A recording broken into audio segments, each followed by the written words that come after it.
بسم اللہ الرحمن الرحیم۔ شروع اللہ کے نام سے جو بڑا مہربان نہایت رحم والا ہے۔ امام شافعی رحمۃ اللہ علیہ فرماتے ہیں کہ میں ایک مرتبہ مینا کے بازار میں تھا حج کے دنوں میں۔ فرماتے ہیں جمرات سے فراغت ہوئی، مجھے ایک بوڑھا آدمی ملا۔ تھوڑی دیر اس نے مجھے دیکھا اور کہنے لگا، تجھے اللہ کا واسطہ تو میری دعوت کو قبول کر لے۔ فرماتے ہیں میں نے اس کی دعوت کو قبول کر لیا، اور وہ بھی ایسا بے تکلف کہ جو اس کے پاس تھا پیش کر دیا۔ اس نے روٹی کا ایک ٹکڑا نکالا اور وہیں دسترخوان پر رکھ دیا اور کہنے لگا، کھاؤ۔ میں نے کھانا شروع کر دیا۔ وہ مجھے دیکھتا رہا اور کہنے لگا کہ مجھے لگتا ہے تو قریشی ہے۔ میں نے کہا ہاں، لیکن تجھے کیسے پتہ چلا؟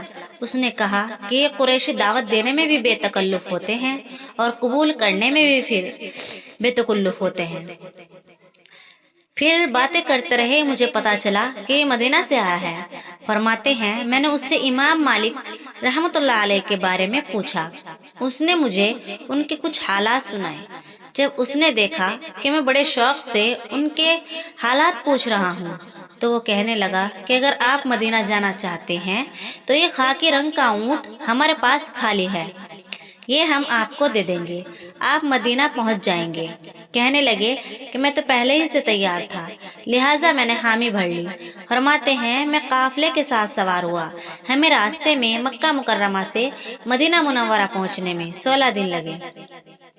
اس دوران میں نے 16 قرآن مجید پڑھ لیے۔ آج یہ حال ہے کہ حج کر کے آتے ہیں، 10 دن مدینہ گزار کر آتے ہیں، ایک قرآن مجید بھی مکمل کرنے کی توفیق نہیں ہوتی۔ ہمارے اسلاف جب حج کے لیے آتے جاتے تو سینکڑوں لوگ ان کے ہاتھوں پر کلمہ پڑھ کر مسلمان ہوا کرتے تھے۔ آج حج کر کے آتے ہیں، خود مسلمان بن کر صحیح طرح نہیں آتے، واپس آ کر پھر گناہوں کی طرف چل پڑتے ہیں۔ تو امام شافعی رحمۃ اللہ علیہ نے حالت سفر میں 16 دن میں 16 قرآن مجید پورے کیے۔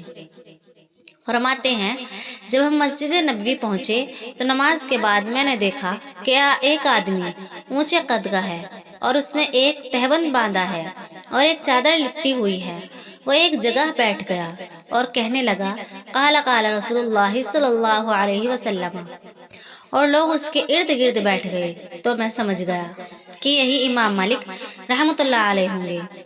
یہ وہ ایام تھے جب امام مالک رحمۃ اللہ علیہ احادیث کا املا کرا رہے تھے۔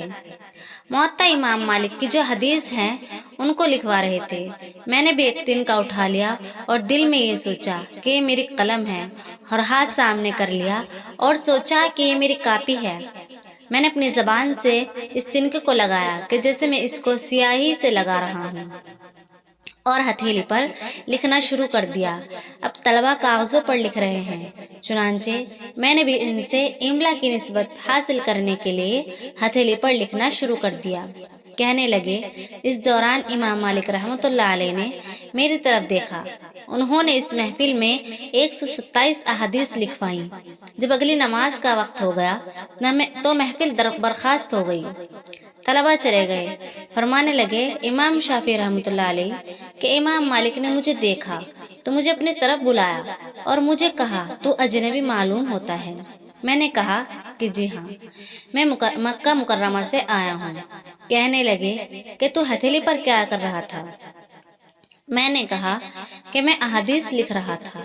کہنے لگے کہ دکھاؤ۔ میں نے دکھایا تو ہتھیلی پر تو کچھ لکھا ہوا ہی نہیں تھا۔ انہوں نے کہا کہ یہاں تو کچھ نہیں لکھا۔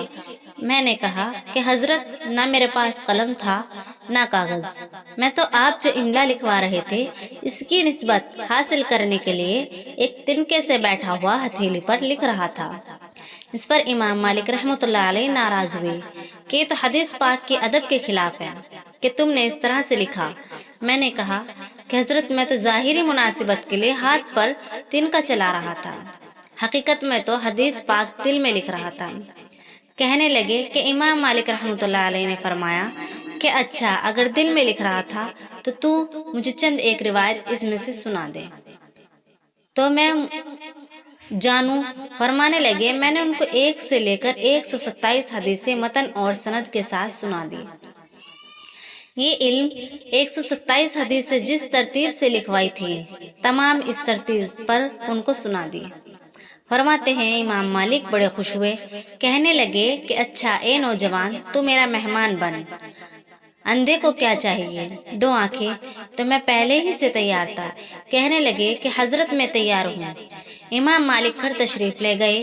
امام مالک رحمۃ اللہ علیہ کے گھر میں ان کی بیٹیاں تھیں اور وہ عالمہ تھیں، حدیث کی حافظہ تھیں، قرآن مجید کی حافظہ تھیں، بہت تقی پاک زندگی گزارنے والی عورتیں تھیں، حتیٰ کہ کتابوں میں لکھا کہ اتنا علم رکھتی تھی کہ امام مالک رحمۃ اللہ علیہ کئی مرتبہ حدیث کا درس مسجد نبوی میں دیتے، وہ پردے کے پیچھے بیٹھ کر حدیث کے درس میں شریک ہوتی، اور ان کا علمی معیار اتنا اونچا تھا کہ کئی مرتبہ ان کا شاگرد جب کسی حدیث پاک کی تلاوت کرتا اور عبارت میں کہیں غلطی کرتا تو ان کی بیٹیاں لکڑی کے اوپر لکڑی مار کر آوازیں کرتی، جس سے امام مالک رحمۃ اللہ علیہ سمجھ جاتے کہ پڑھنے والے نے غلطی کی ہے۔ آپ نے جا کر گھر میں بتایا کہ آج ایک عالم آ رہے ہیں اور وہ بڑے دانا ہیں اور بڑے علم کا شوق رکھتے ہیں۔ وہ تو بہرحال امام شافعی رحمۃ اللہ علیہ تھے۔ انہوں نے گھر میں کھانے کا بڑا اہتمام کیا، بستر لگایا، مصلی بچھایا، لوٹا پانی بھر کر رکھا۔ امام شافعی نے کھانا کھا لیا، لیٹ گئے۔ صبح کو امام مالک کے ساتھ مسجد میں آ گئے۔ جب اشراق کی نماز پڑھ کر واپس گھر گئے، امام مالک رحمۃ اللہ علیہ نے فرمایا امام شافعی رحمۃ اللہ علیہ سے کہ میرے بیٹیوں کو آپ پر اعتراض واقع ہوا ہے اور میں آپ کو پوچھتا ہوں۔ یہ سچے لوگ تھے، کھرے لوگ تھے، صاف بات کرتے تھے۔ فرمایا کہ بچیاں کہہ رہی ہیں کہ ابو آپ نے تو یہ کہا تھا کہ بڑے نیک اور اچھے انسان ہیں، لیکن ہمیں ان پر اشکال واقع ہوا ہے۔ خیر، امام شافعی رحمۃ اللہ علیہ سے ایک بات تو یہ پوچھی کہ سارا کھانا تنہا کھا گئے، دوسرا یہ کہ ہم نے مصلی پر بچھا کر رکھا اور پانی کا برتن بھر کر رکھا، لیکن جیسے مصلی بچھایا تھا صبح کو ویسا ہی رکھا ملا اور پانی بیجوں کا تو تھا، لگتا ہے کہ تہجد کی نماز بھی نہ پڑی، اور پھر مسجد میں تو وضو کا انتظام بھی نہیں، لوگ گھروں سے وضو کر کے جاتے ہیں، اور یہ اسی طرح آپ کے ساتھ اٹھ کر مسجد میں چلے گئے، پتہ نہیں نماز بھی انہوں نے کیسی پڑھی، تو ہماری سمجھ سے تو بالا تر ہے۔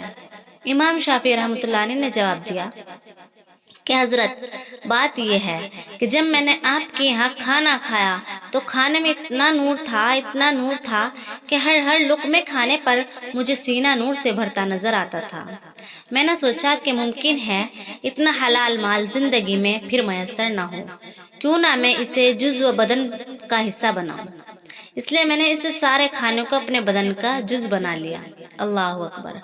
فرماتے ہیں کہ پھر میں لیٹ گیا، لیکن اس کھانے کا نور اتنا تھا کہ نیند غائب، تو میں نے احادیث میں غور کر رہا تھا۔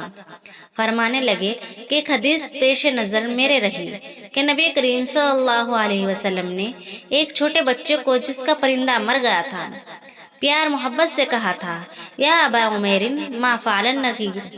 تو یہ جو چند الفاظ تھے میں ان کے اندر غور کرتا رہا، اور آج کی رات میں نے ان چند الفاظ سے میں نے فقہ کے 40 مسائل اخذ کر لیے۔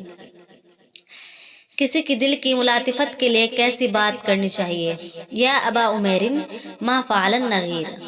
صرف اس میں غور کر کے میں نے 40 فقہ کے مسائل اخذ کر لیے، اور فرمایا چونکہ میرا وضو باقی تھا اس لیے میں اٹھا اور فجر کی نماز اسی وضو سے ادا کی۔ ہمارے اسلاف کا یہ حال تھا، تو سب سے پہلا قدم علم حاصل کرنا، دوسرا قدم اس علم کے اوپر عمل کرنا، لیکن عمل کرنے کے ساتھ کام ختم نہیں ہوتا، ایک قدم اور اٹھانا ضروری ہے، اس کو کہتے ہیں اخلاص پیدا کرنا۔ اللہ تعالی ہمیں بھی اخلاص والا عمل کرنے کی توفیق نصیب فرمائے، آمین۔